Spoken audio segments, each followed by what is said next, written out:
আমি মনে করি কি আপনি আপনি ভাষাটা ঠিকভাবে বলেন। এই যে ভাষাটা ব্যবহার করলেন এটা ঠিক না। আগের যে প্রকল্প গেছিল সেই প্রকল্পে কোনো তারিখ ছিল না, কোনো সময় ছিল না। আমরা যে প্রকল্পটা পাঠিয়েছি চায়নায়, সেখানে আমরা একটা তারিখ দিয়ে পাঠিয়েছি। চায়না যখন এই প্রকল্পটা পেল তখন তাদের বিশেষজ্ঞরা এটা যাচাই বাছাই শুরু করেছে। এখন প্রকল্প তো ডেট ছাড়া পাঠানো যায় না, একটা ডেট দিয়ে পাঠাতে হয়।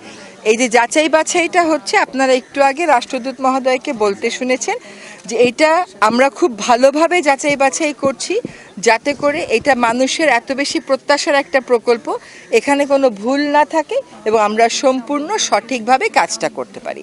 এবং উনি এটাও বলেছেন যত দ্রুত সম্ভব উনি কাজটা শুরু করবার পক্ষপাতী এবং উনি আশা করেন যে এই বছরের মধ্যেই যত দ্রুত সম্ভব কাজটা শুরু হবে।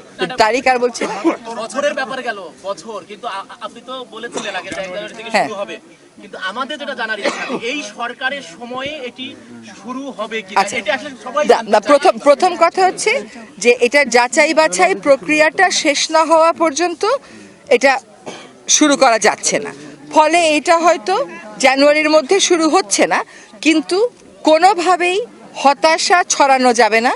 কারণ উনি এই প্রকল্পটা করার ব্যাপারে চীন সরকার, বাংলাদেশ সরকার উভয়ই প্রতিশ্রুতিবদ্ধ বলেই আমরা দুজন আবার আপনাদের কাছে এসেছি।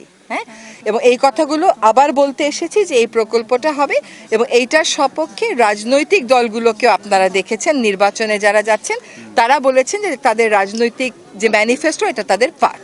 সুতরাং এটা হবে, কিন্তু তাড়াহুড়াটা না করে যে 26শে জানুয়ারি বলেছিলেন 26 জানুয়ারি শুরু করে, সেটা না করে আমরা একটু সময় দিই, কাজটা ভালো করে হোক। আমি মনে করি কি আপনি ভাষাটা ঠিকভাবে বলেন। এই যে ভাষাটা ব্যবহার করলেন এটা ঠিক না। আগের যে প্রকল্প গেছিল সেই প্রকল্পে কোনো তারিখ ছিল না, কোনো সময় ছিল না এবং সেই প্রকল্প যাচাই বাছাই হয় নাই। এখন যাচাই বাছাই না হয়ে কেন টাইম দিলাম? কারণ সরকার যখন একটা প্রকল্প সাবমিট করে সরকারকে বলতে হয় সে কবের মধ্যে কাজটা শুরু করতে চায়, যাতে অন্য যে দেশটা আছে যে সাহায্য দেবে সেও ওই ডেটটা মাথায় রেখেই কাজটা করে।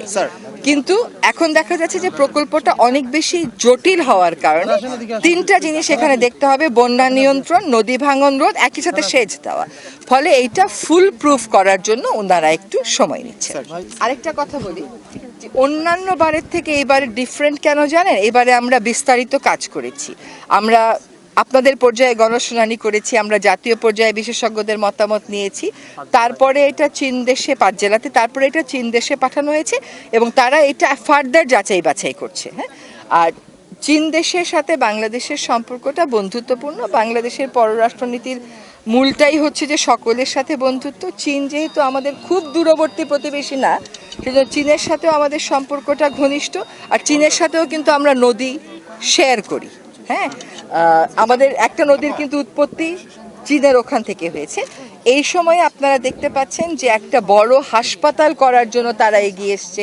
বাংলাদেশে অনেক রকমের স্বাস্থ্য সেবার ক্ষেত্রে, ইনফ্রাস্ট্রাকচারের ক্ষেত্রে, এমনকি এই যে তিস্তা প্রকল্পের ক্ষেত্রেও তারা এগিয়ে এসছে। কাজে তাদের প্রতি আমাদের একটা বিশেষ কৃতজ্ঞতা তো আমরা অবশ্যই জানাতে পারি।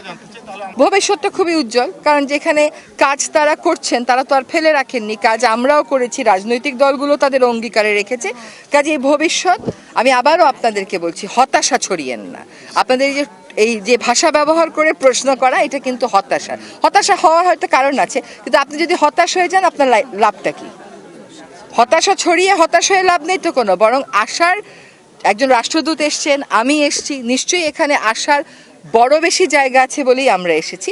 এখন একটা সমীক্ষা হয়ে আমরা যে টাকা দিলাম, দেখা গেল কাজটা করতে গিয়ে তার চেয়ে বেশি টাকা লাগলো, তখন আমি চুক্তি স্বাক্ষর করে ফেললে তো এটা পরিবর্তন করা অনেক কষ্টের হয়ে যাবে। বরং এমন একটা প্রক্রিয়ার ভিতর দিয়ে যাই যে উভয় দেশের জন্য এই বিষয়টা সহনশীল হয় এবং জনগণ ঠিকভাবে উপকৃত হয়। পানির ন্যায্য হিস্যা এটা একটা চলমান প্রক্রিয়া। আপনি 54 বছরের কথাটা আগে জিজ্ঞেস করেন, তারপরে 1.5 বছরের কথাটা জিজ্ঞেস করেন। আর 2 নম্বর কথা হচ্ছে, এগুলো যেহেতু বড় রাজনৈতিক ইস্যু, আমরা মনে করি নির্বাচিত সরকার এসে এটা করাটাই ভালো। নির্বাচিত সরকার এসে যেন তাদের আর অপেক্ষা করতে না হয়, সেই প্রস্তুতিটা আমরা গঙ্গার ক্ষেত্রে এবং তিস্তার ক্ষেত্রে উভয়ের ক্ষেত্রেই করে দিয়ে যাচ্ছি। It's a great experience to be here with the people of Bangladesh. I'm grateful for the advisor Rizwani and the interim government And we have wonderful cooperation on this project. And we are hopeful that we'll conclude the feasibility study and then we'll proceed of the following procedures for this project. So I see the concrete progress is making. So we are on the process to promote this project. So that is the progress so far I see. Yeah. When will be the project will be launched, and there any geopolitical pressure? For me, I don't feel any geopolitical pressure. It's a Bangladesh project. So Bangladesh, as long as Bangladesh determined to have this project with China, we'll carry on. Okay, sir. Say something about China-Bangladesh relationship. But I should say, when we have the project, it's purely scientific, the process. It is a very huge project. We have been very cautious. Every step will be based on scientific study and scientific analysis. So we want to see the project well under taste of the time, and we're sure that the people along the river will get benefit when the project starts. So we'll be very cautious, but I will promise the process is carried on. Honorable Ambassador, can you give us a deadline of this most desired process? I'm not in a position to say the timeline. Yes, as soon as possible. That is what I say.